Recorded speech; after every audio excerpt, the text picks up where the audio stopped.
അസ്സലാമു അലൈക്കും വറഹ്മത്തുള്ളാഹി വബറകാതുഹു. നബി സല്ലല്ലാഹു അലൈഹി വസല്ലം തങ്ങൾ ഭക്ഷണം കിട്ടാതെ പട്ടിണി കിടക്കുകയാണ്. ഇതറിഞ്ഞ ജാബിർ റളിയല്ലാഹു അൻഹു തൻ്റെ വീട്ടിലുള്ള ആടിനെ അറുത്ത് പാകം ചെയ്യുകയും അല്പം റൊട്ടി ഉണ്ടാക്കുകയും ചെയ്തു. ശേഷം ഒരു പാത്രത്തിലാക്കി നബി സല്ലല്ലാഹു അലൈഹി വസല്ലമയുടെ സന്നിധിയിലെത്തി.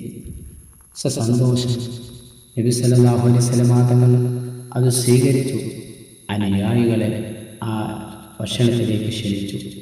എല്ലാവരും വന്നു നിരനിരന്ന് ഭക്ഷണം കഴിക്കാൻ ഇരുന്നപ്പോൾ അവിടുന്ന് നബി സല്ലല്ലാഹു അലൈഹി വസല്ലം തങ്ങൾ പറയുകയാണ്, ആടിൻ്റെ എല്ല് ആരും പൊട്ടിക്കരുത്.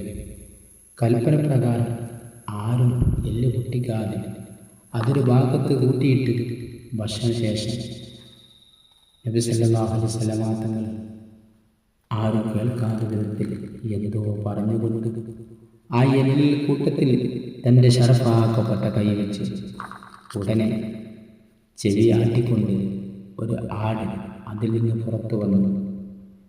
നബി സല്ലല്ലാഹു അലൈഹി വസല്ലം തങ്ങൾ അതിന് ജാബിർ റളിയല്ലാഹു അൻഹുവിന് നൽകി. ആഹ്ലാദം നിർഭരമായ മനസ്സോടെ ജാബിർ റളിയല്ലാഹു അൻഹു ആ ആടിനെ വാങ്ങി വീട്ടിലേക്ക് നടന്നു. ജാബിർ, എന്താണിത്? വീട്ടിലെത്തിയ ഭാര്യ അദ്ദേഹത്തോട് ചോദിച്ചു. അത്ഭുതത്തോടെ പറഞ്ഞു, നബി സല്ലല്ലാഹു അലൈഹി വസല്ലം തങ്ങൾക്ക് നാം അറുത്ത ആടാണിത്. അവിടുന്ന് അല്ലാഹുവിനോട് ദുആ ചെയ്തു